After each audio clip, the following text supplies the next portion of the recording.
Are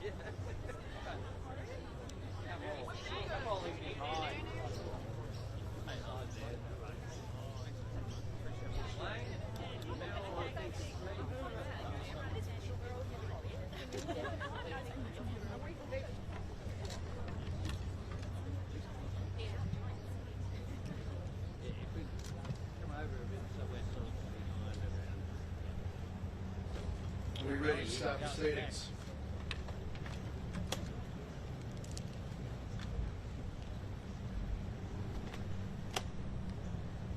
Okay.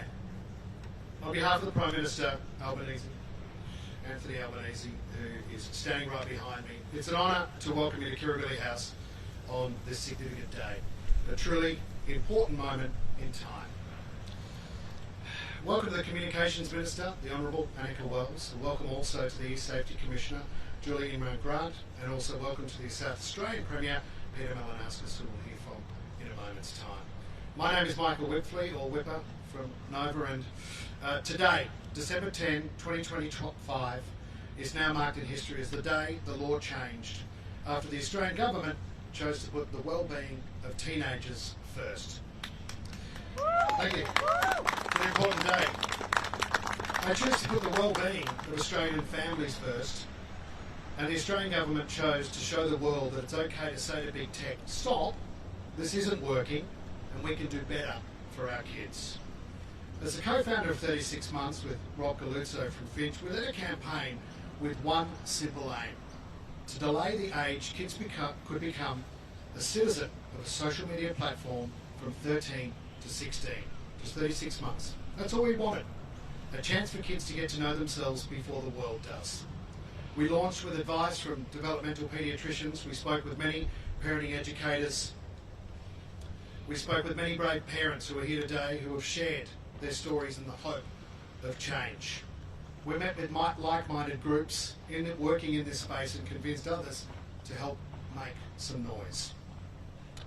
We never pretended to be experts on the topic, but what we did represent was what we believed was common sense.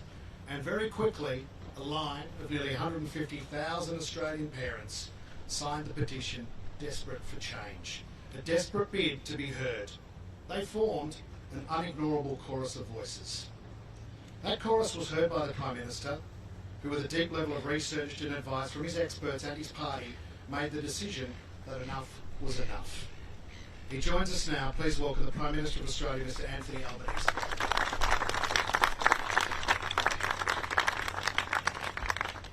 Well, thanks so much, Whipper, and good morning to everyone, and thank you all for being here. I begin by acknowledging the traditional owners of the land on which we're meeting and pay my respect to elders past, present and emerging.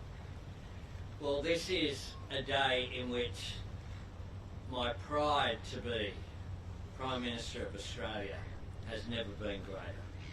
This is world leading. This is Australia showing enough is enough. And the world, including through, I note, some leading media, global organisations who are here, just to confirm, is watching and is following. But Australia is leading. And it's leading not because of actions of my government. It is leading because of some of the heroes who are behind me and who are joining us here today. Australians who've lost a son or a daughter. Australians who have seen the direct impact of social media causing social harm for their families, for their communities. People who have had the courage to take what is a personal tragedy and turn that into a commitment and determination that others who will follow will not go through the traumatic experience that they have.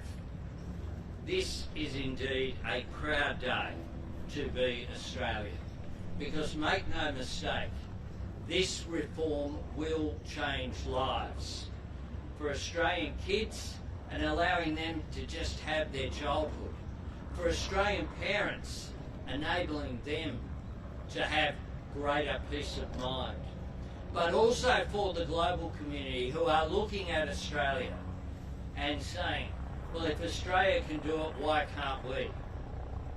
This will make an enormous difference. It is one of the biggest social and cultural changes that our nation has faced. It's a profound reform which will continue to reverberate around the world in coming months to assist not just this generation but generations to come. It is about our families taking back control. Technology can have an amazing impact on making our life easier. But it is important as technology develops that humans keep control, that we assert our authority as a society and to back families and to say that enough is enough. We will take back control. We will control the impact that this is having. So to those parents, to those people who have campaigned, people like Whipper and Mel, who you'll hear from as well, but the parents directly affected, I just say you have my admiration. I just bow down to you because this change has come from you and it's a government that has then responded.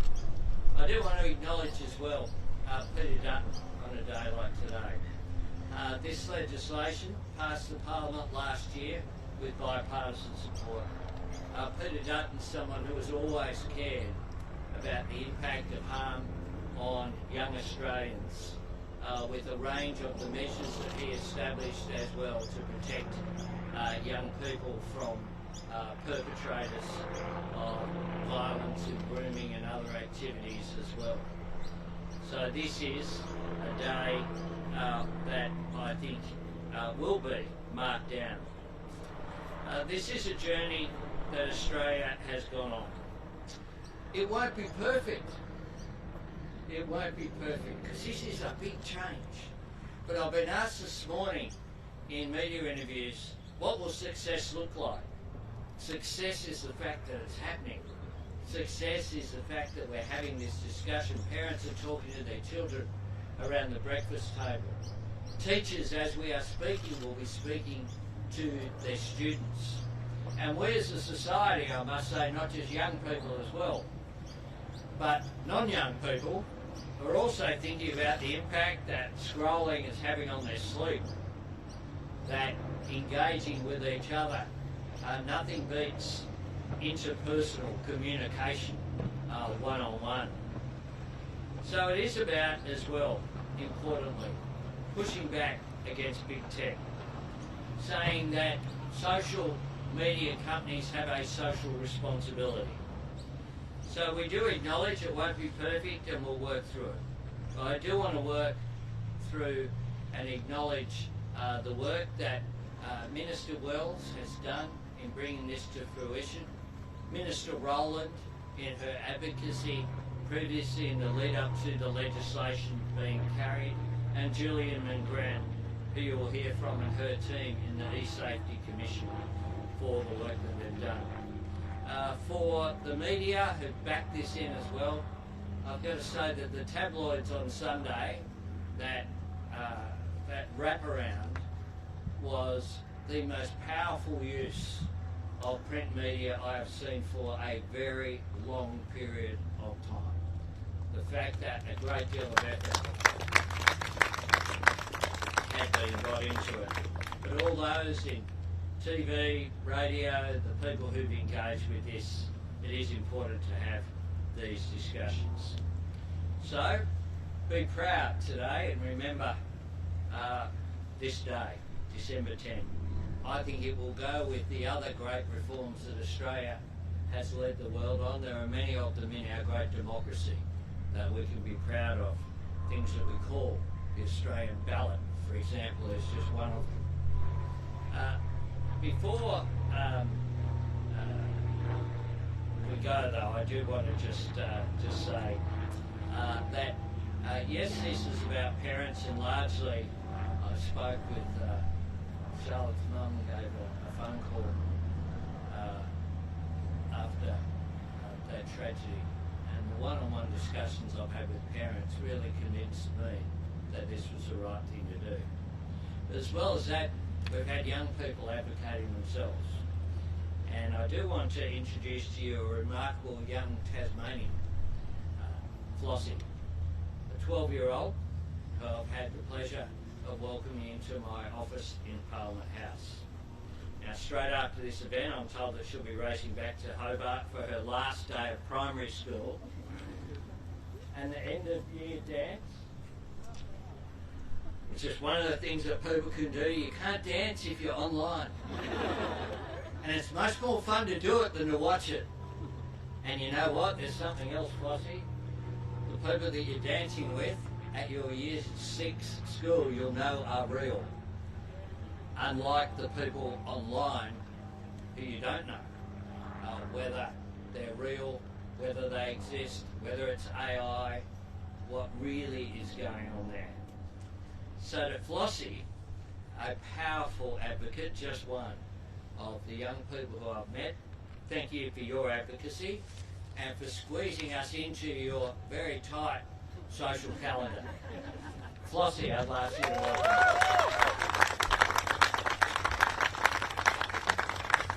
Thank you, Prime Minister.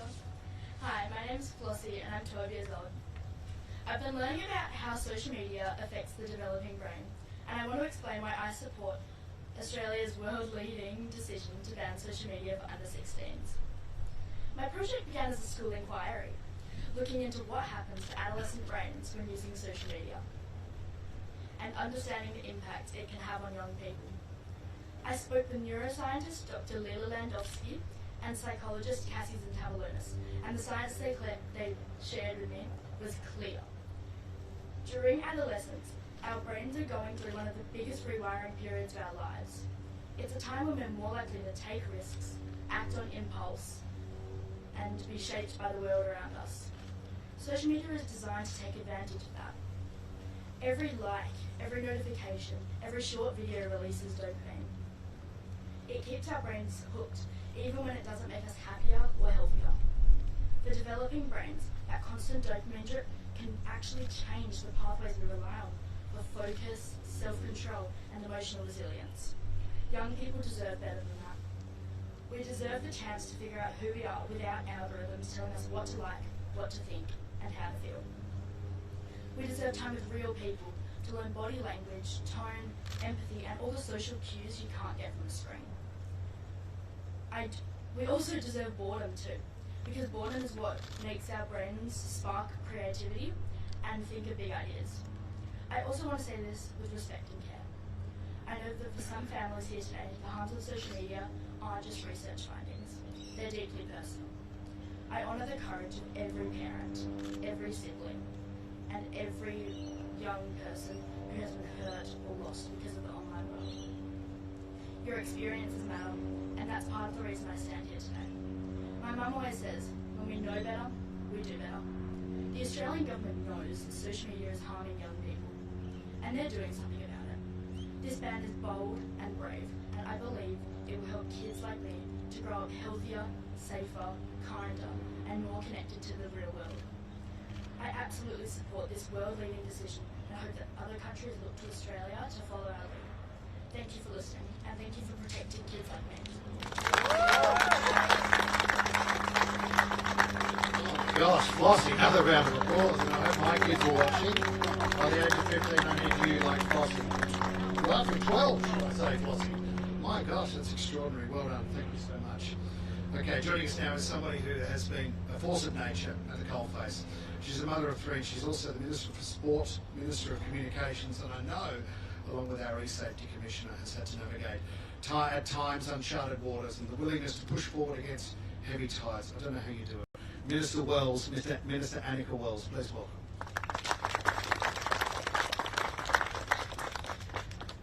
Good morning, everyone. Today we change a generation. Today we change a culture. Today we change lives for the better. For many years, the world has allowed the idea that the internet can have different rules from real life, that somehow it can be a free space unregulated by any of the values by which we govern ourselves. The people the Prime Minister has gathered here today are the people who refuse to leave this dilemma in the hands of someone else. You are the people that took this on and demanded children come before trillion-dollar companies. So this is about the parents who have kids who could not be here today. Emma Mason calls them the lost generation. This is for the future, a future Australia is leading. Australia, our continent so far away and now yet so far ahead when it comes to online safety. December 10 will be remembered as a moment that sparked a movement. Not that long ago, auto manufacturers told us that making compulsory seatbelts would break their business model. It couldn't be done. Now, families choose cars based on who offers the safest features. Big tech could compete, like airlines, like auto manufacturers, to have the best safety record to offer their users. And that future is a little bit closer today because of this world-leading law, Australia's law. Private interest is compelled to innovate because of thoughtful regulation. Moments like July 30, when these parents joined us at Parliament House to table the rules for our law. That day was my first press conference as the Minister for Communications, and Mia Bannister, who joins us here today, showed incredible courage to speak to a heaving media pack in the Prime Minister's courtyard. And something Mia said then still sticks with me now. She said, "This law isn't the result of one voice, but the power of many, united in purpose, driven by hope, and committed to protecting our kids." And we see the power of that many today. The power in Paralympic medalist Rowan Crothers, who lives with cerebral palsy and as a gun swimmer at 15 years old was bullied online relentlessly just for not looking like a Paralympian. The power in parents like Ali Halkid, whose son Alan was threatened online through social media posts before he took his own life in 2009. In 2010, Alan was formally recognised as a victim of crime.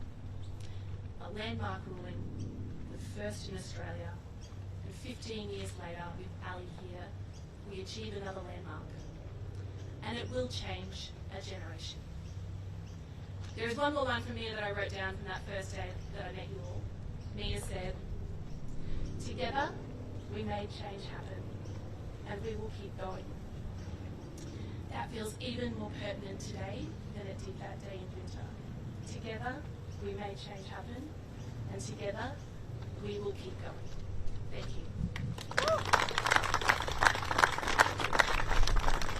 Thank you, Minister Wells. Someone else that has had to answer questions at times, I think, were absolutely challenging as we attempt to do something never seen around the world. She's been the cop on the beat. Julie Inman-Grant, our E-Safety Commissioner, for a few words, please. Thank you, Emma, and thank you, Prime Minister and Minister, for this opportunity to take this momentous regulation forward.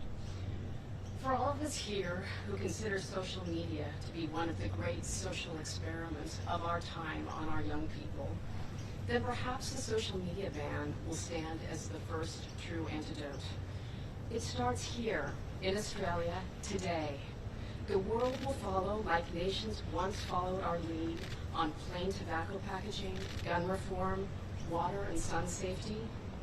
How can you not follow a country with clearly prioritizing teen safety ahead of tech profits? The Prime Minister, our premiers, the Parliament provided the scaffolding.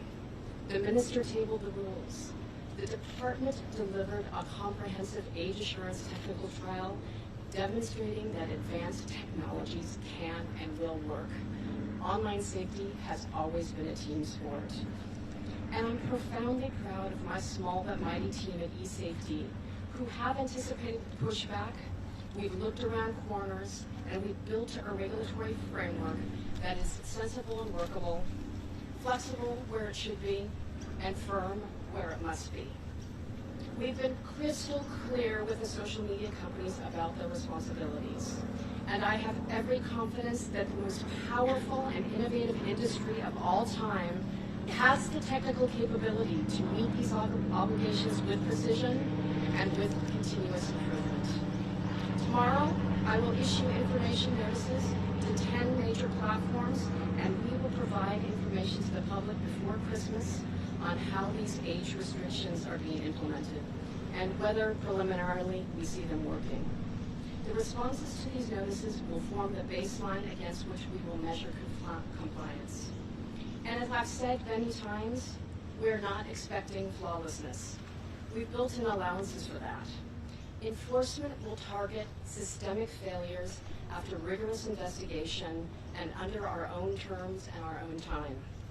These isolated cases of teenage creativity, circumvention, spoofing, and other ingenious ways people will inevitably push boundaries will continue to fill newspaper pages, but we won't be deterred.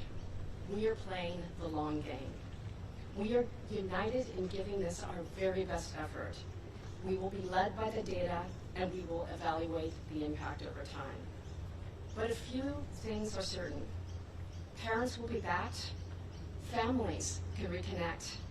Technology's tethers will loosen. Australia stands as a global changemaker, firmly on the right side of history.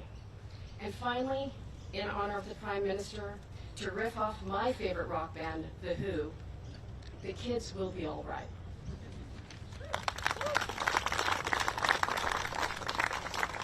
Thank you, Julie. Many of the parents who have joined us here today, who I know, many of you personally, have bravely shared their stories, some of who have been forced to live through the most unimaginable moments.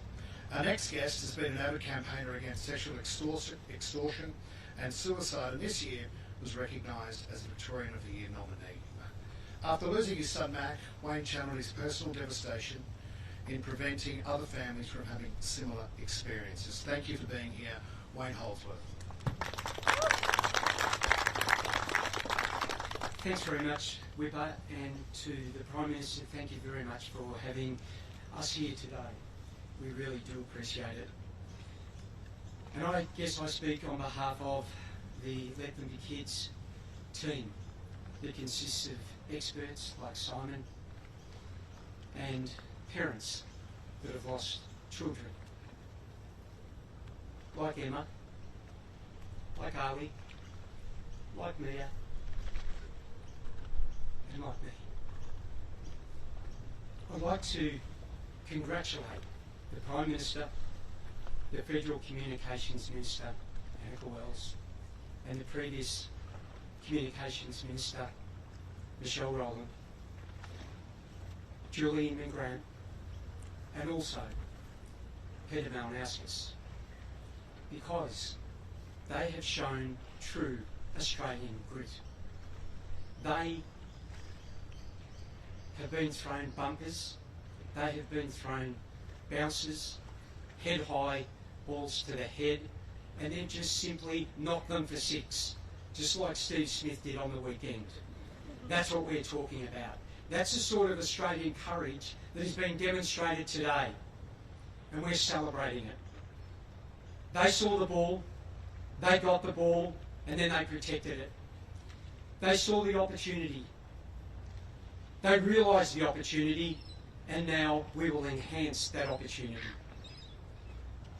I'd like to thank my team that I love, the Let Them Be Kids campaign team, right from the top, from Michael, from Campbell, GK, the experts and the parents. We in Australia recognise Australians that have done something pretty special with Order of Australia medals, Australian of the Year with the great Neil Gallagher, for example. But in my opinion, we have in our midst an Australian of the Decade in Mel Kelly. She has driven the Let Them Be Kids campaign so hard and so diligently and so passionately that we're here today. I'd like you to put your hands together for her, please.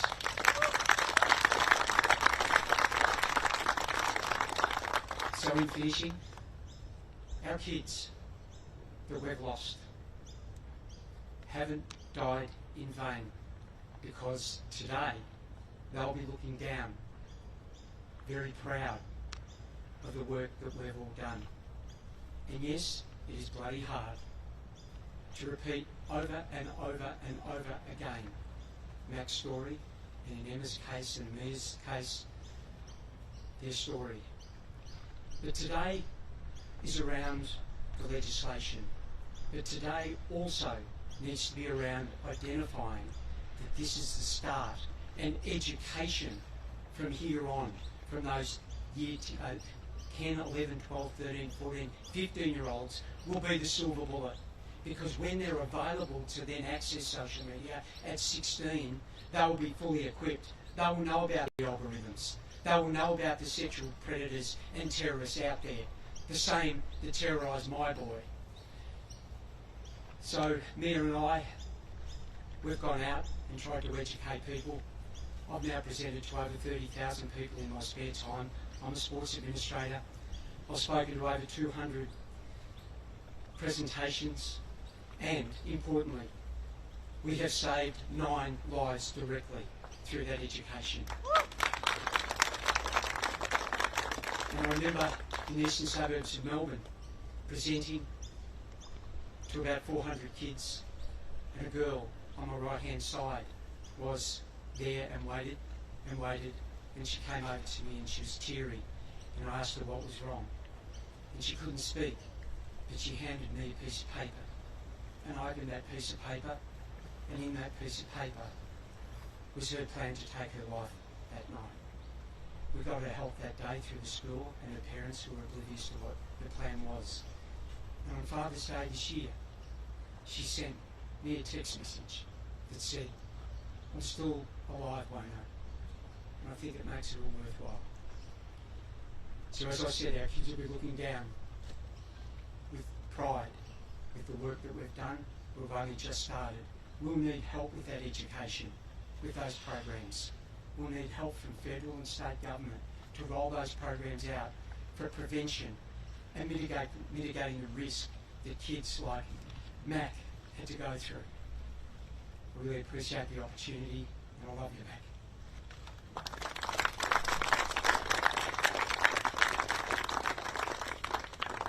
Wayne, that was beautiful, mate. Absolutely well done. And we appreciate all the work that that Wayne has done, and the message has been very clear. And with the other parents here today, as I look at Kelly and Matt, I'm with you today, as we all are. You're doing so well, and it's so great to share the stories and be here today. As a major part of driving meaningful change in this country, as Wayne highlighted today, is the ability for these stories to be shared. And it's the only way to help people understand the true magnitude of this issue. And from very early on, both through print and online and through the campaign Let Them Be Kids, News Corp recognised the importance of this work. And by working closely with the government, they've helped amplify the key messages of this story that need to be heard. From News Corp, please welcome Mel Pilling.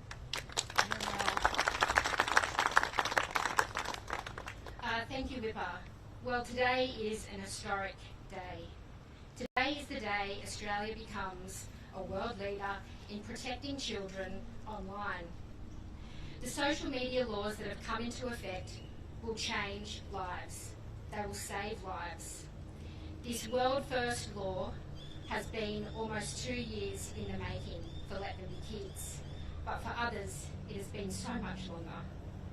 On May 19, News Corp Australia launched the Let Them Be Kids campaign, advocating for children under 16 to be restricted from social media because of the obvious physical, mental and emotional harm the tech platforms were having on Australia's children. Critically, the campaign had the support of parents who had tragically known better than most the devastating toll that social media can have on young children. Their children had taken their own lives, unable to continue to fight the predators, the bullies, the powerful algorithms that had caused them so much pain. These laws are their legacy. I am incredibly proud of the role that Let Them Be Kids played in helping make these laws a reality. but mostly I'm proud of the incredibly brave and determined parents that I've had the pleasure of working with, giving them a voice when nobody else was listening. I thank you for your courage, and I thank you for allowing me and many others in my company to tell your story. You trusted us with your story, and I thank you for that. News Corp has a proud history of advocating for its communities, and as the editorial lead on this campaign, and speaking as a mother of a teenage daughter, grappling with the all too familiar tensions that social media is triggering in households around Australia, it has been my deepest honour of my career working with these families and these parents to help galvanise support to raise the age of social media, and to run an editorial campaign across all of our mastheads on behalf of these families that have advocated in the strongest of terms to save our children, to let them be kids and give them the freedom again to enjoy this period of their lives, because nothing in the world is as precious as our children. Thank you.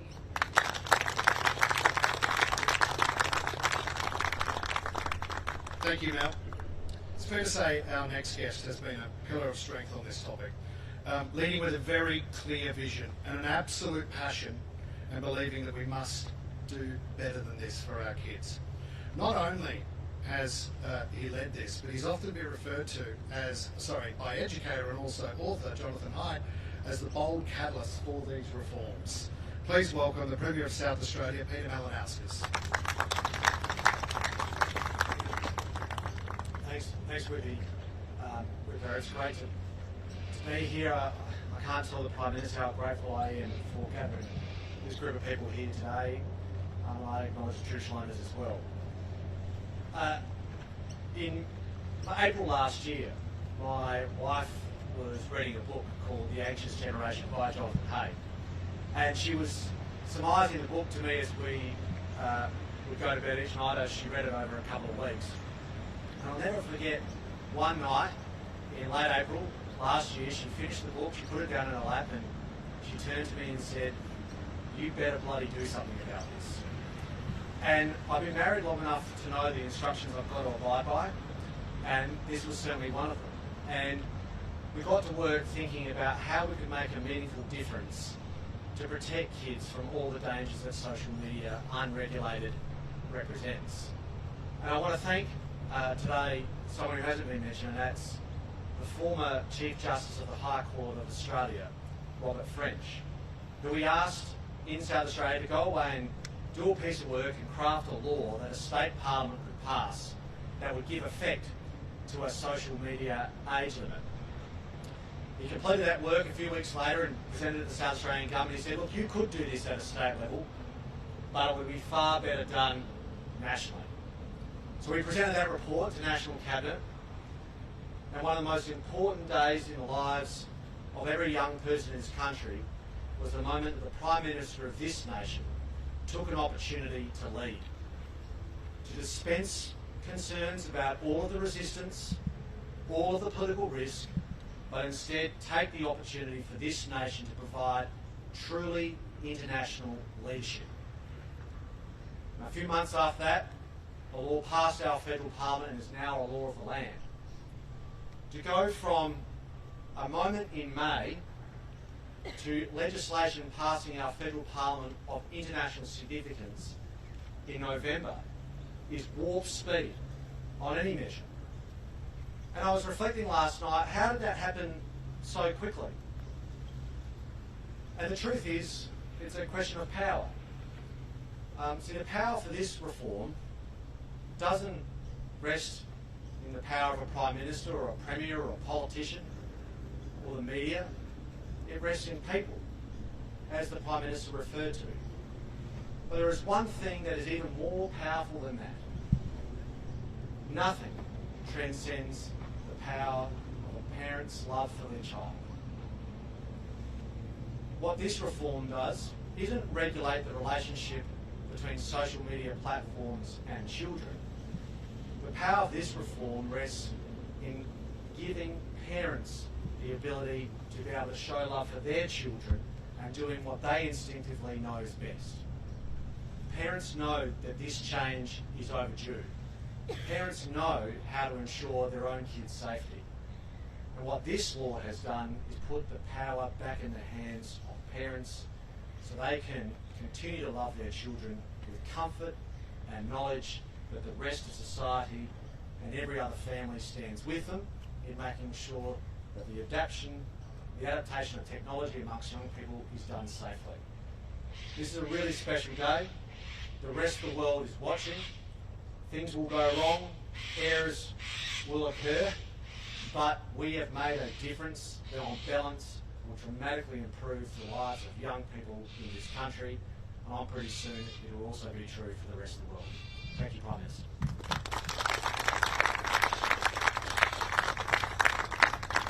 Thank you, Peter, and thank you for all being here today on such a special day. That concludes the formalities for today. The Prime Minister invites you to stay, grab some food, enjoy the afternoon, and once again, thank you for being here in support on this special day for families across Australia. Thanks very much.